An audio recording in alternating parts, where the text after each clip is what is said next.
Your child probably doesn't spend much time thinking about confidence. They don't wake up in the morning wondering whether they're good enough. They don't sit in front of a mirror questioning their worth. Adults do that. Children don't, at least not yet. But something fascinating is happening inside your child every single day. They're building a picture of who they are, a picture that will influence how they approach challenges, how they handle mistakes, how they speak up for themselves. And the surprising part is this: that picture isn't built through big life events. It's built through ordinary moments. Moments so small that most parents never think twice about them. A comment during breakfast, a reaction when a child struggles, a sentence spoken while rushing out the door, a look on your face when they proudly show you something. To us, these moments feel forgettable. To children, they're evidence. Evidence about themselves. Evidence about whether they're capable. And here's what makes this difficult. Some of the things that quietly damage confidence are things loving parents do every single day. Not because they're bad parents or they don't care, but because they genuinely believe they're helping. Today, we're going to talk about 7 everyday parenting mistakes that can slowly chip away at a child's confidence. Not to create guilt or make anyone feel bad, but to help you see what children often experience beneath the surface. Because once you understand what's really happening, everything starts to look different. Let's start with number 1. And if you're a parent, there's a very good chance you've done this one before. Imagine you're at a birthday party. Your child is standing beside you. Maybe they're holding your hand. Maybe they're simply watching the other children before joining in. Across the room, another child seems completely different. They're talking to everyone, running around confidently, making friends almost instantly. And before you even realize it, you say something like, "Look how friendly she is. Why don't you go play with the others?" Or maybe it's not at a birthday party. Maybe it's during homework. Maybe another child can write their name more neatly. Maybe another child seems more confident. And a comparison slips out. Just a quick comment. Just a passing observation. Nothing major. At least, that's how it feels to adults. But children don't hear comparison the same way adults do. Adults often hear information. Children hear evaluation. Think about it from their perspective. The people whose opinions matter most in the world are pointing towards someone else and saying, "Be more like them." Now, pause for a moment, because something important happens next. Your child doesn't usually think, "I should learn from that child." They think, "Something about me isn't enough." And that's a very different message. Children between 3 and 7 are actively building their identity. They're trying to answer invisible questions. Am I capable? Am I likable? Am I brave? And every comparison becomes a piece of evidence. A piece of evidence suggesting that someone else is doing childhood better than they are. Over time, comparison changes the way children approach challenges. Instead of focusing on growth, they begin focusing on deficiency. Instead of thinking, "I can learn," they start wondering, "What's wrong with me?" And here's the heartbreaking part. Comparison usually comes from love. Parents aren't trying to hurt their child. They're trying to motivate them, to help them succeed. But confidence grows best when children feel accepted before they improve, not after. A child who feels accepted is willing to take risks, willing to try. A child who feels constantly compared often becomes cautious, self-conscious, afraid of getting things wrong. Because every mistake starts feeling like proof that somebody else is better. The next time you're tempted to compare your child to another child, try something different. Compare them to their past self. Not, "Your cousin can do this already," but, "Look how much better you've gotten." Not, "Your sister learned faster," but, You're improving every day. Because confidence grows from progress, not comparison. And the next mistake is particularly interesting. Because unlike comparison, it often looks exactly like good parenting. In fact, many parents think it's their job. Picture a typical morning. Your child is trying to put on their shoes. You've already told them twice that it's time to leave. They're struggling with the straps. One shoe is on the wrong foot. The other isn't on at all. And you're watching the clock. Every second feels painful. Eventually, you kneel down and say, "Here, let me do it." Within 10 seconds, the problem is solved. The family leaves, the day continues. No big deal, right? But let's look at that moment from a child's perspective. What just happened? Your child encountered a challenge. Before they had a chance to solve it, somebody else solved it for them. Now imagine this happening dozens of times every week. Putting on shoes, building puzzles, getting dressed, cleaning up toys, tying shoelaces. Each time a challenge appears, an adult steps in. Parents usually do it because they're trying to help.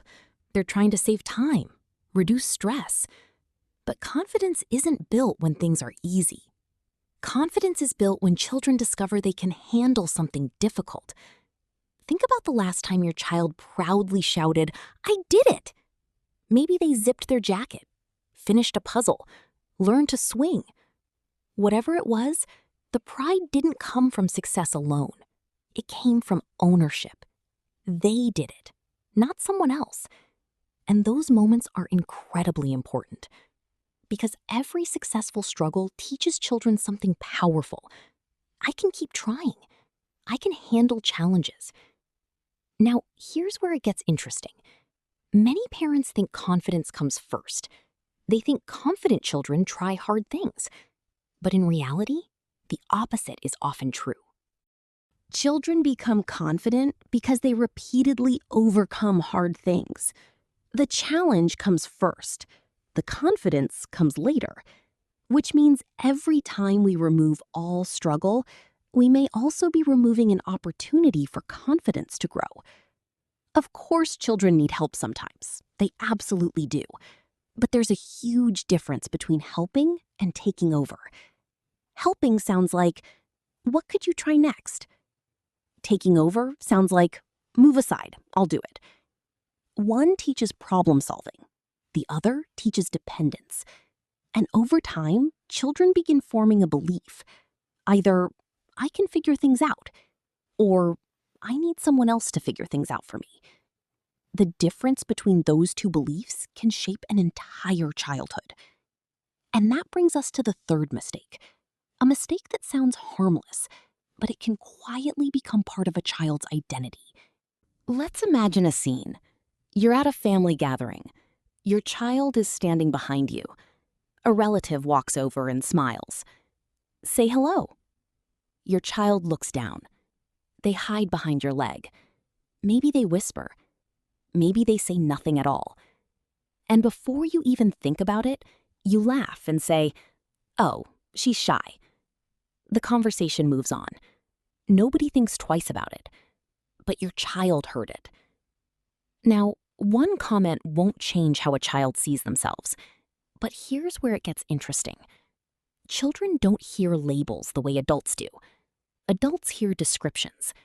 Children hear identities. And identities are powerful. A child who hears, "You're shy," often stops thinking, "I'm feeling nervous right now." Instead, they begin thinking, "I am a shy person." Do you see the difference? One describes a temporary feeling. The other describes who they believe they are. And once children begin attaching labels to themselves, something fascinating starts to happen. They begin acting in ways that confirm those labels.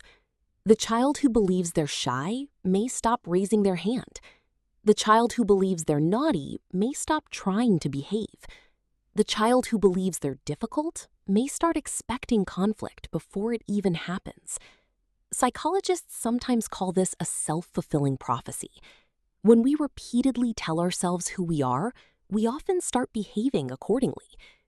And labels don't have to be negative to cause problems. Think about the child who constantly hears, "You're the smart one." Sounds wonderful, right? But what happens when that child struggles? What happens when something doesn't come easily?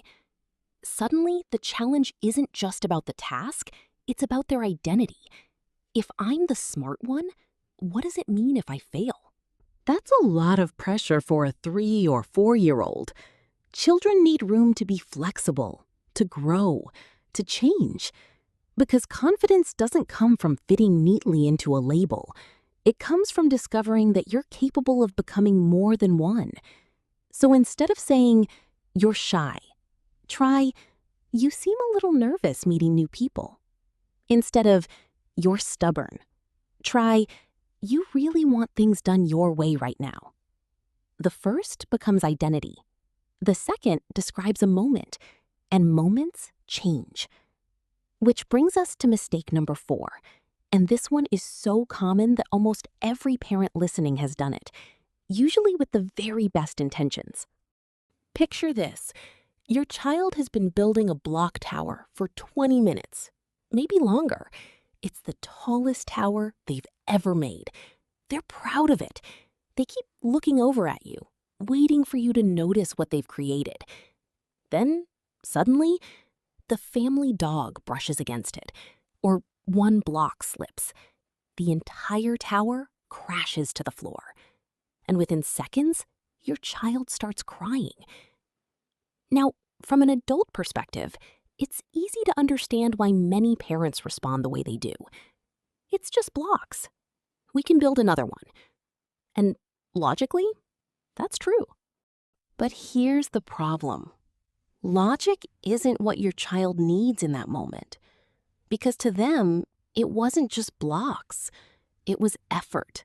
It was excitement. It was something they created. Young children experience emotions intensely, not because they're dramatic or spoiled, because their emotional systems are still developing. The ability to step back and say, "It's not a big deal," is something that comes much later. Adults have perspective. Children have experience. And in that moment, their experience is real. Now, think about how often this happens. The wrong cup, the wrong bedtime story, the sandwich cut the wrong way, the favorite shirt in the laundry. To adults, these things seem tiny, but to children, they're often genuinely upsetting. And when those feelings are repeatedly dismissed, children start receiving an invisible message. What I feel isn't important or isn't accurate. Over time, that can create confusion because confidence isn't only about believing in your abilities.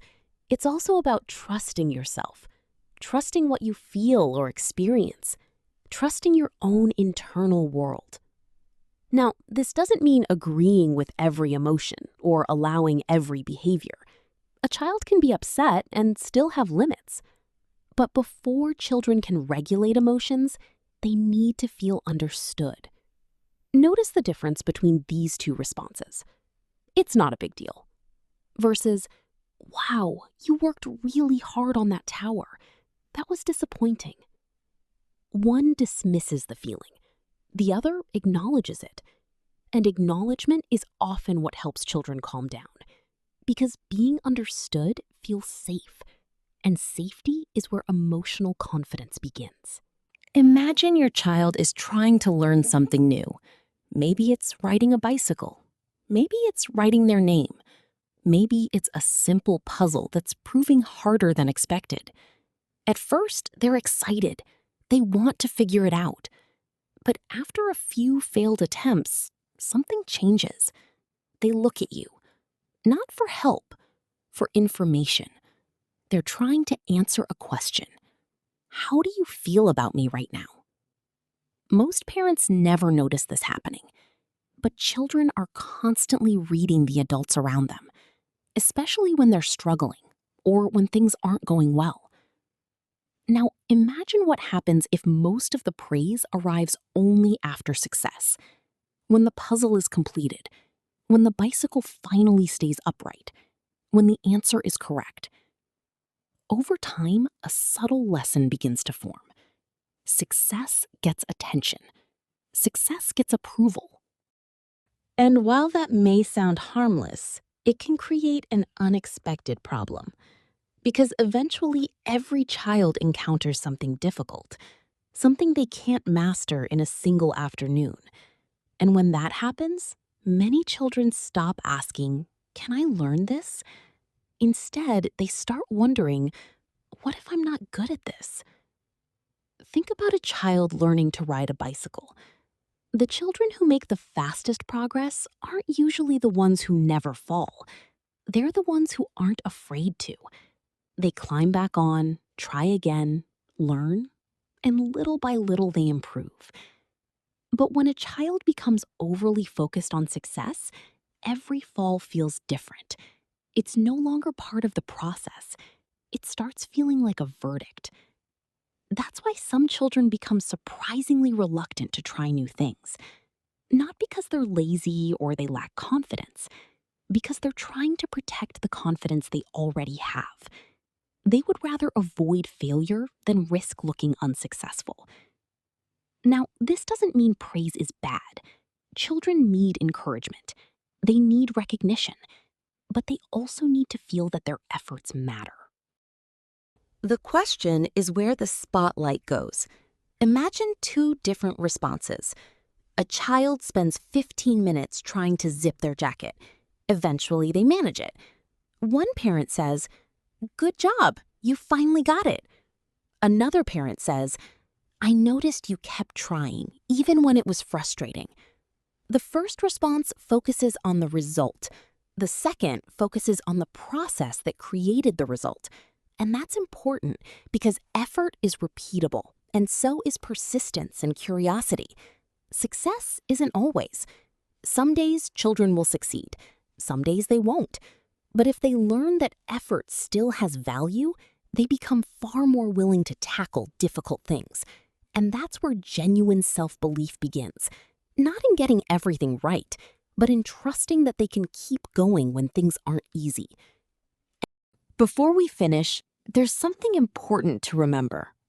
None of these habits come from a lack of love. In fact, most of them come from the exact opposite. Parents compare because they want their child to succeed. They step in because they want to help. And they use labels because they're trying to understand who their child is becoming. The intention is almost always good. But childhood isn't shaped only by what we mean. It's also shaped by what children experience. And that's why the smallest moments matter so much. To us, these moments can feel ordinary. To children, they become clues. Clues about who they are, what they're capable of, whether their feelings can be trusted. Today, we've explored 5 everyday parenting mistakes that can quietly affect a child's confidence. But there are several others that are just as important. Some of them are even more surprising because they often look exactly like good parenting on the surface. So in part 2, we'll explore 5 more common habits that can shape the way children see themselves, handle challenges, and develop confidence as they grow. If you've recognized yourself in any of the situations we've talked about today, don't be hard on yourself.